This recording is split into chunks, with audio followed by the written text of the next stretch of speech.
Why would you get a treadmill stress test? Basically, the main reason that you would get one is if you have any symptoms like chest pain, shortness of breath, palpitations, dizziness, or risk factors that would be concerning for blockages in the arteries.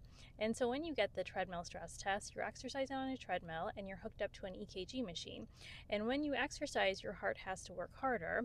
And so the longer you can stay on the treadmill, the better test it is. And so your heart has to work harder and it has to pump more blood out to your body. And if you have blockages in your heart arteries, then there won't be as much room for your heart to push blood through because the blockage is in the way, and that will show up as EKG changes.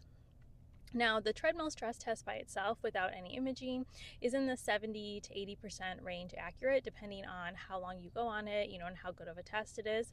And so it's not 100% accurate, but it's a pretty good test for telling, if you have potentially blockages in the artery. And that's usually the main reason that people get it. The second most common reason is that if there's some concern that you have abnormal heart rhythms, and that sometimes can also be more likely to be seen when you're exercising, and you'll be hooked up to the EKG machine when you're exercising, so we can see, are you having any abnormal heart rhythms or electrical abnormalities while you're exercising? And those are usually the most common reasons. Now, sometimes people have to get treadmill stress tests for their jobs. A lot of times, most of the time, police officers, firefighters have to reach a certain functional capacity on the treadmill stress test for their jobs. And so there are some professions like that where people also have to get treadmill stress tests just to prove that they have a certain ability to do physical exercise.